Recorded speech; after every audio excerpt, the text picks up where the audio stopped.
Hello, everyone. I just wanted to come on here. I'm so excited. I have not seen you all in such a long time. I am here today to get another show on. You know that we do Hidden Figures on Podbites with Verna, and I have taken a little bit of a break. Wasn't a break that I did on purpose necessarily, but life, as you all know, there's busyness that happens, and that's what happened in my life. And so I had to kind of handle some things that I've chosen, things that I love to do, but things that take time. And so I was focused on that. But today we are focusing on being back together and meeting another exciting, intriguing, interesting person. I think she has checked into our waiting area, so I'm going to get her up here in just a second.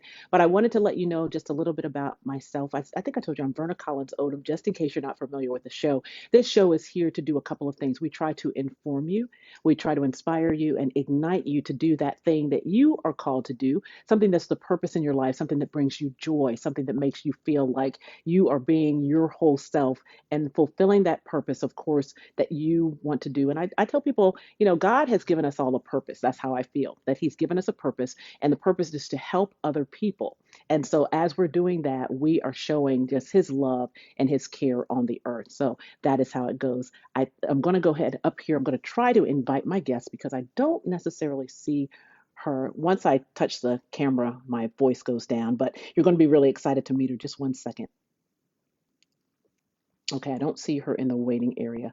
There she is requesting. So I'm going to bring her up. Let's see how this works. All right, there we are. You're going to everything. She is an actress. It says it's connecting. I'm hopeful. There you are. Hello. Hello. Oh, everybody, you were looking right now at Tsilala Brock. She is an actress. She is a singer. She's a songwriter. She has had a podcast. She's going to talk to us about a whole bunch of stuff that's going on. But let me tell you what she's doing right this second. She is on her dinner break, rather, her dinner break from a Yes. show that she is doing in New York City. It is off Broadway. She is going to talk all about that. Welcome, Tsilala. Thank you so much for being Thank here. you. I am in my dressing room on our dinner break. My salad is beside me, and I just thought I'm going to go put the sign on my door that says, "Shh, someone is sleeping," to make sure that no dressers walk in here. You can One do it. moment. No problem. Everybody, this is exciting because you're seeing exactly how things work. As Salala just said, she is in her dressing room. She is in the cast for a new musical that's come out, and it premiered earlier this week. And it's called Stuffs. She's going to tell us all about it, but it's about the suffrage movement. It's about women and their rights to vote and fighting for those rights. And she is going to talk to us now. One thing I wanted to mention to all of you is I have known Solala since she was a little girl. I mean, I've known her my whole life. I've known her mom, her dad, and she brings herself, let me say, to whatever she does. So thank you for coming. Welcome, welcome, welcome. Thank you for having me. Well, we just wanted to jump right in. I know, as I said, you are doing an amazing role. You're involved in a musical. And first of all, how was the premiere? Let's talk about that. How was that first preview night? How did that go? It went so well. The best part of finally getting with an audience is that we actually have another character to play with, and that's Yeah. the person receiving this, seeing what lands, what doesn't land. So there were lots of surprises. Our second show with an audience is tonight, right after dinner. So yeah, I can't wait to lock in. There's also something about finally being able to run the show. We're just in previews, which means that the creative team is learning things about what's landing as we run it with an audience. So Wow. things continue to shift in previews until we get to our opening, which is in 3 weeks. Okay. So as an actor, um, being able to really ground myself into the arc of the show now that we're finally running the full thing with the costumes and the quick changes and the Yeah. tech and the stage. It's been really educational, but I have my journal next to me, and I'm in process. Well, we love it. We love hearing about it. The excitement is just coursing through me because as you're talking, I'm just visualizing it. I want to let people know about your character. Let's talk a little bit about that. Tell us who you are because obviously you see Salala here, but you are playing, it's an all woman cast, first of all. The roles are played by all women, but you are playing actually a white man, which is interesting to me. Yeah. And I want to know. about that, how that feels, how you got into that role, how it came about that you decided and that you auditioned for that role, I'm imagining, or how does that work? Truly, it was a really interesting audition process. I do play a man. His name is Dudley Malone, a true historical character. He was a mentee and supporter who worked in the campaign for Woodrow Wilson. Yeah. He worked to help Woodrow Wilson become governor. He worked for Woodrow Wilson to become the president, and then got a really great job, sort of like a political congratulations job as the head of the Port of New York, which doesn't exist today, in response to all of his support for this president. In the audition room, I auditioned for a number of the different characters, women, and then got called back for Dudley. And he is, in 1920, quite progressive. Mm-hmm. He, in real life, realized that his mentor, President Woodrow Wilson, was on the wrong side of history when it comes to the suffrage movement. Yeah. And so decides to leave his post and publicly resign in effort to help push the public stance on the suffrage movement and help get this vote moving so that we could get to the 19th Amendment. Mm-hmm. That's extremely progressive. But it was a journey to figure out how my body as a Black Caribbean American woman steps into a progressive white man from the 1913, 1920 era. I think one of the things that I celebrate with being able to play this part is being able to celebrate the humanity of someone learning something new and changing their mind. There are a lot of ways that you can try to grapple with playing like a certain race in a certain time, but I am finding, I should say, because I'm still at the beginning of this journey, that the easiest access point for me was how beneficial would it be for a Black woman who has been working so hard on understanding humanity from the point of someone who is not at the center of our society, to showcase what it looks like to be going in one direction, be told that direction is violent and hurtful to people that you share the earth with, to take that information, process it, and change your route. Do you feel like, so that's where I'm starting right now, but I'm sure I'll have different answers in 2 weeks. I was going to say, do you feel like as you did that role and as you tried to embrace your character, that you have learned something potentially, because you talked about that being center, and we've had shows like that on Podbites where we've talked about, people of color being at the center, people who are Black being at the center of stories, of storylines, of books. Did that kind of give you a different perspective as you have developed the character and developed into the character about what you are not experiencing in your own body as a Black woman?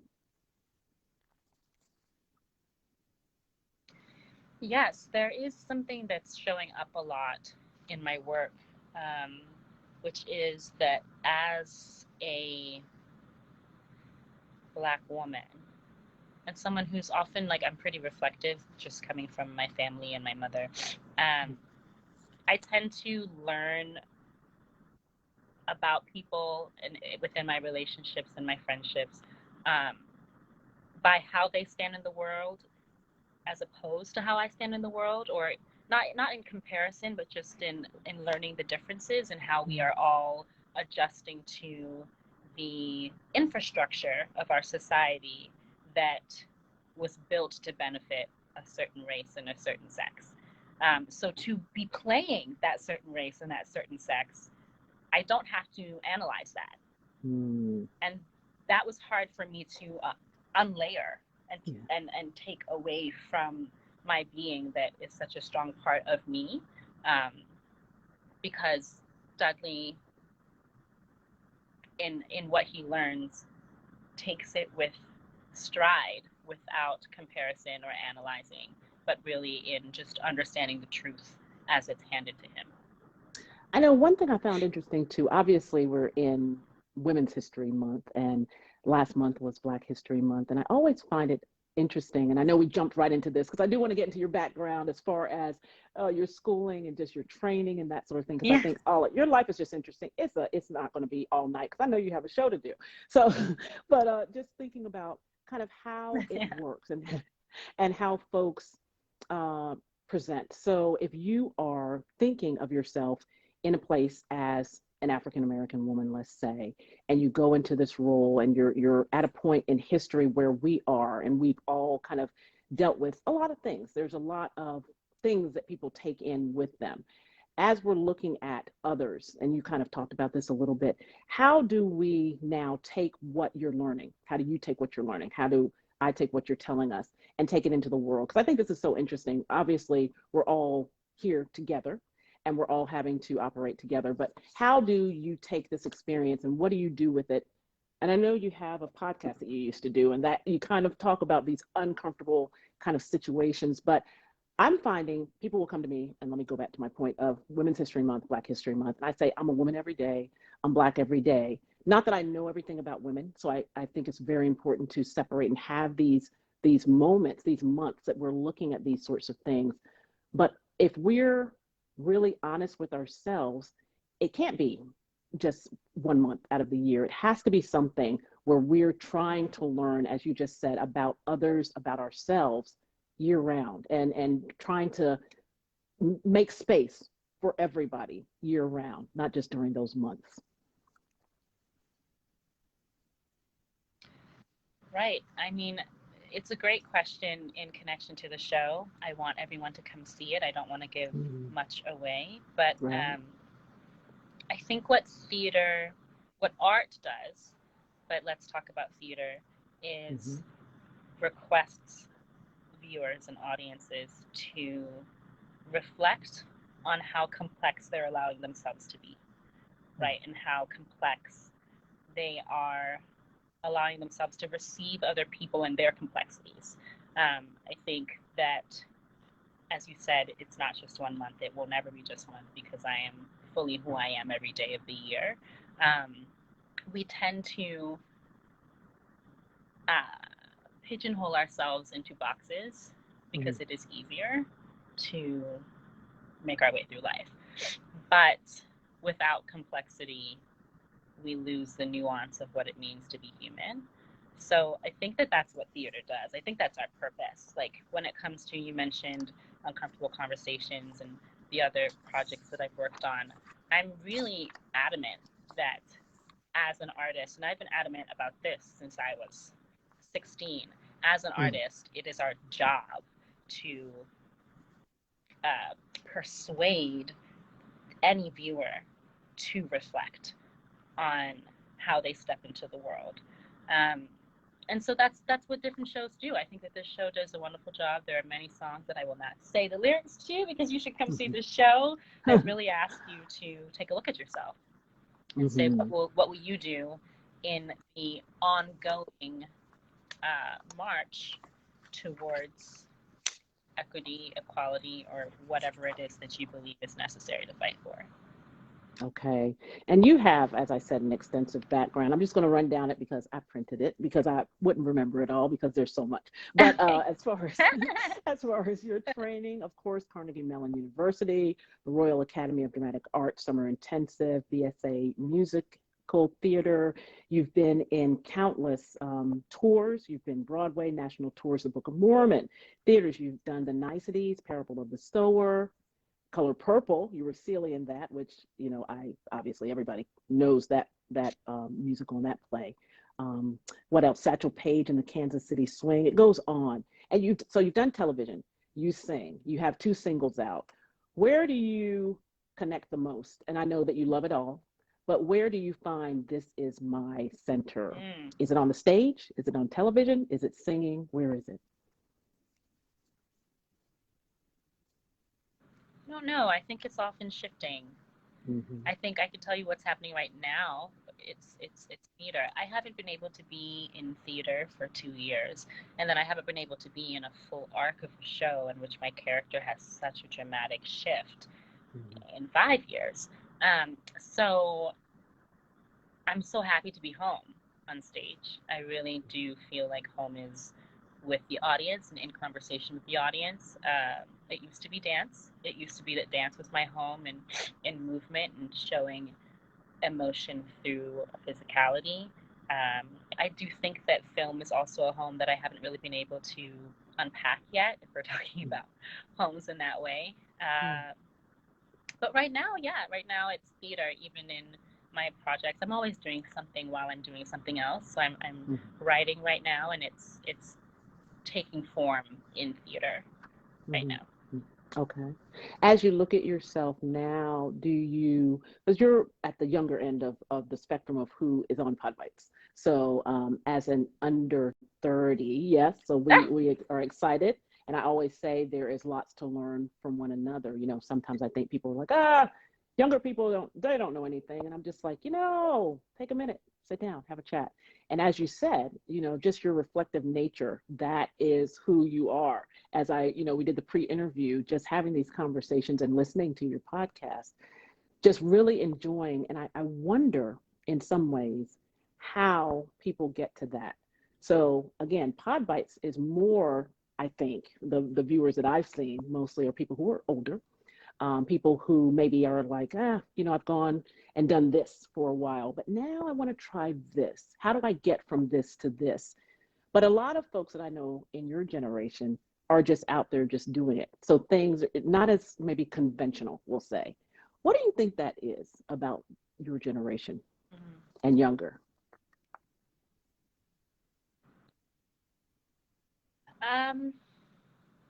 I think we're learning from our past and learning from our parents' past and deciding new ways to do things. I think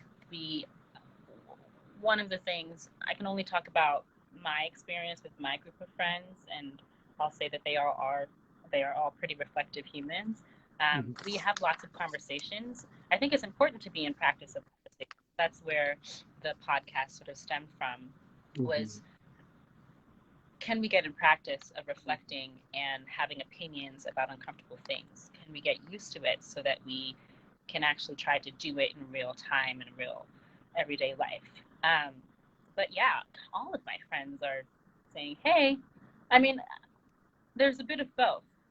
I think,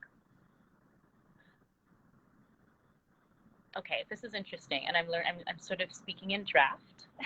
This is my new favorite thing to say. Like, I'm going to go back and edit. That's fine. And change and shape. That's fine. Yeah, but I feel like my generation was raised, especially if you are like a first generation child from a family from outside of the country, to get your doctor's degree, to be an engineer, something that will secure you in the infrastructure of our world.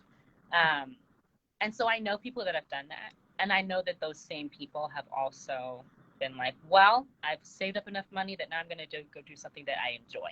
Or, well, I've decided I'm not going to go down that path because there are new avenues that are clear for me. I also think we have the internet. Like, you can create an entire career off of social media. You can create an entire career off of showing your work versus asking someone who's a gatekeeper to allow you into some door. Look at Issa Rae, for example.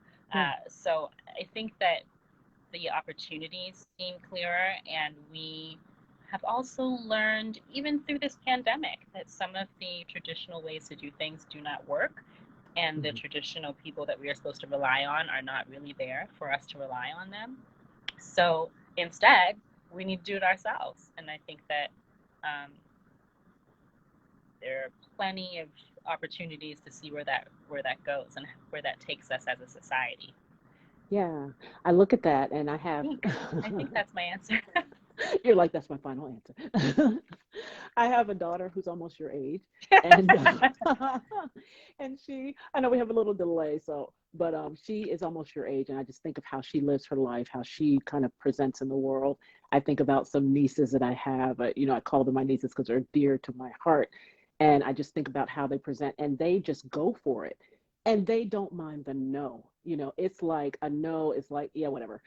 It just rolls right off, and I find that fascinating. And I don't know, I talk to people my age, my girlfriends, my sister friends, I call them, and I talk to them, and we're getting there. It's like we're working our way there. We don't necessarily want, you've lived a life where sometimes you've had challenges if you stepped on somebody's toes. So you're kind of, I'm going to take this approach, but I mean, you guys are coming straight, right at the eyes, right at the head, and I'm just always, just invigorated by that. That's always something that it's just a fresh way to look at things, and it helps, I think, for people to hear a story like yours and to see that you're out doing something that you have trained to do. We just talked about that, but also it's very risky. I mean, you're living life, kind of going out and seeking approval from people so that you can do projects, doing your own projects as well, but also having to wait for approval from somebody, but not caring if you don't get it.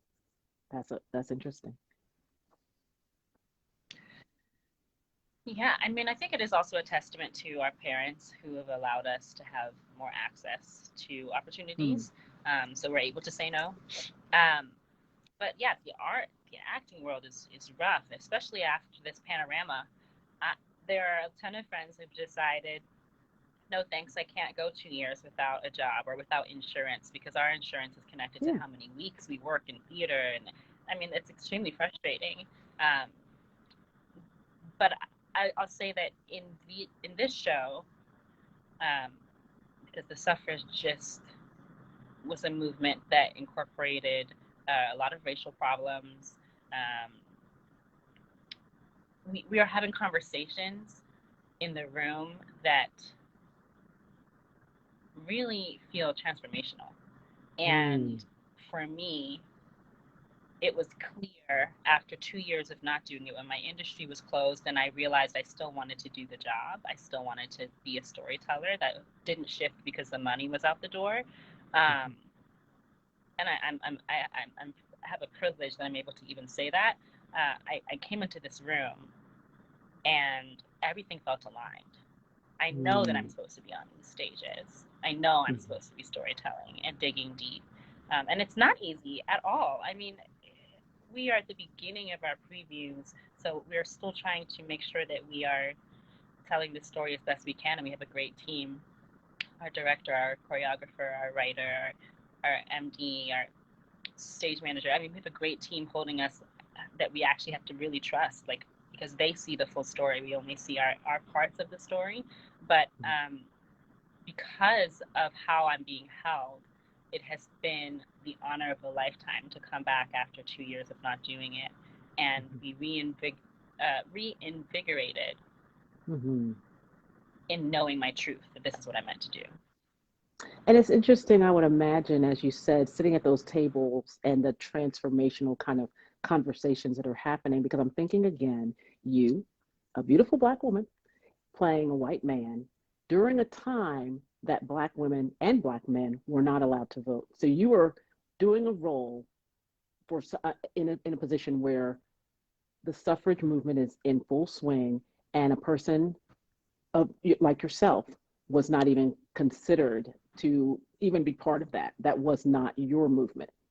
Does that, how is that, as you're pushing your character forward, where does that sit with you?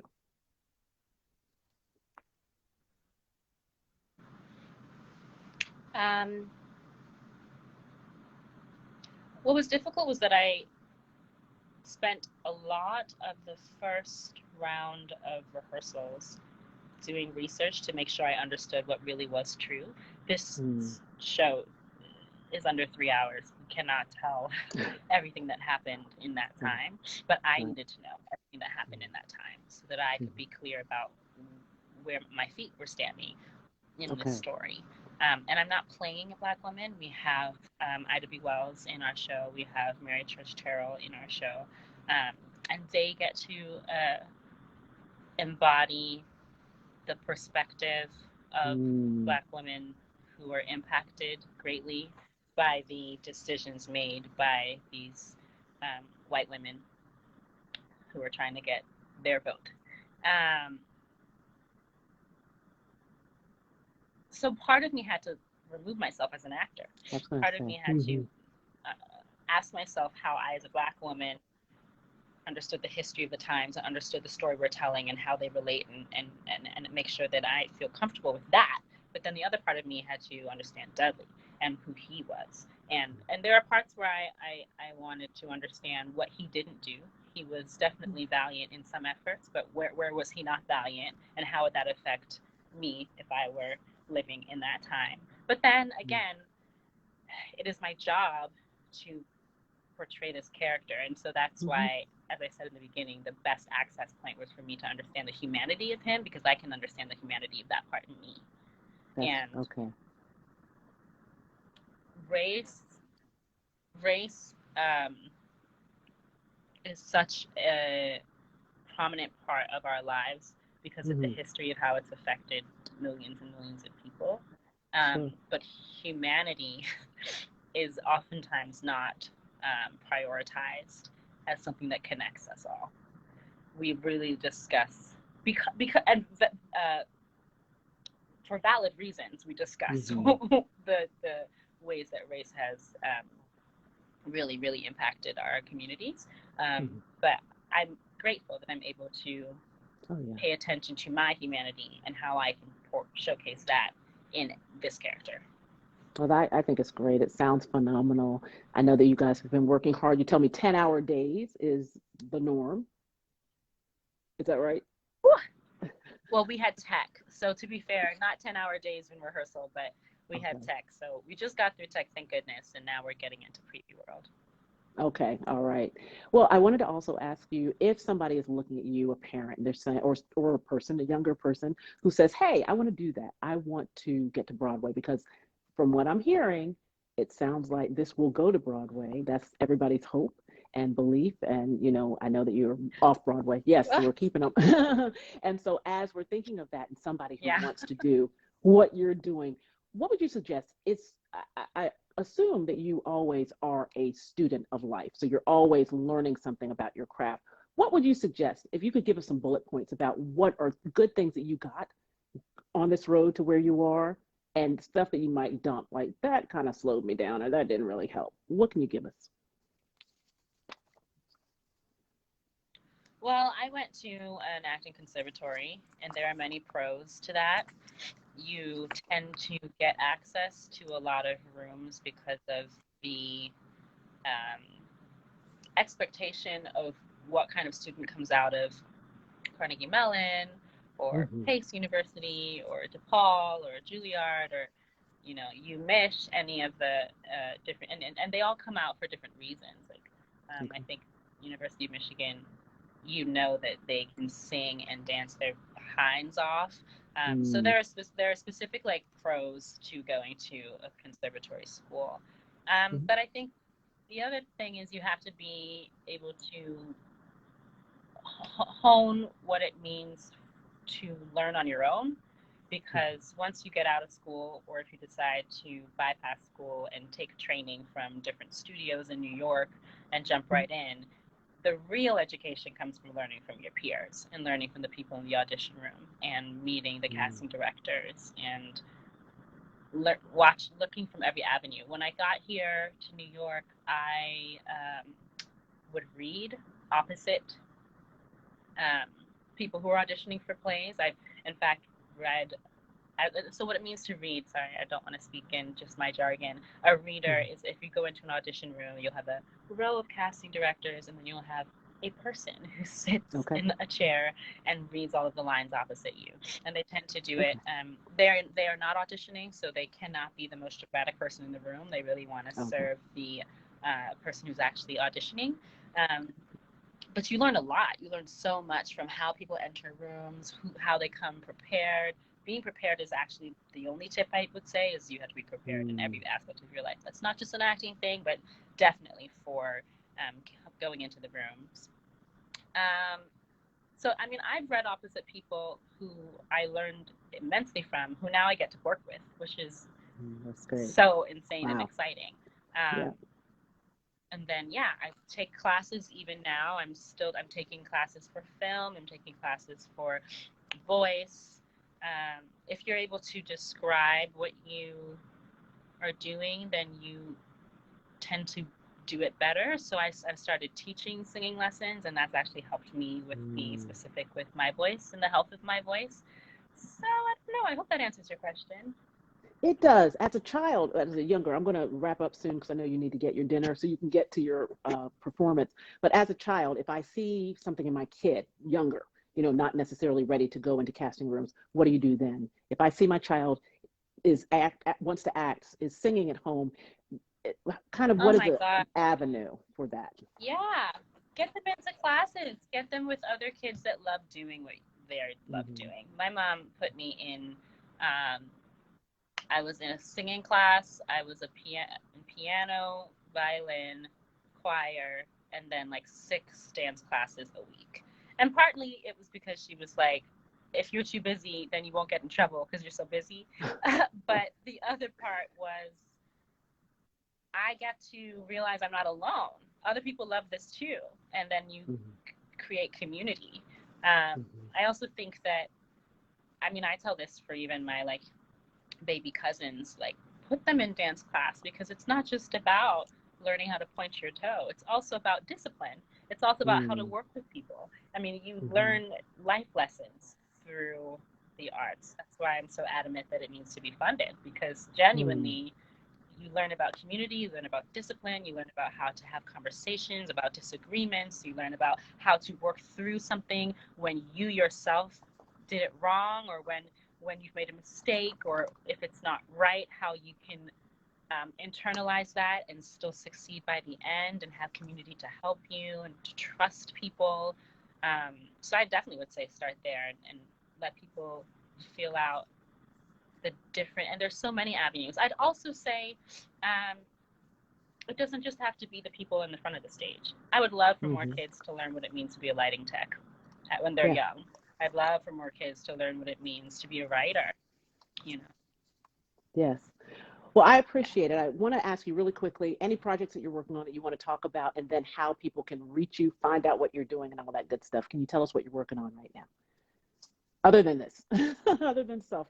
Yeah. Well, I'm working, I genuinely, right before we finished to the minute, I completed another application for a grant, because I'm trying to get some money to fund my writing of a new musical, which I'm really excited about. And so that just means that the musical I'm in now has been under construction for the last 8 years. So I put it in my head that where I am now is the first of 8 years in writing this musical. So we want to get the money to do research and fund musicians to help create what I hope to be a really great piece. But I don't want to get too far into what it's all about yet. And then also, I just finished 2 seasons of the podcast, Getting Comfortable with Uncomfortable Conversations.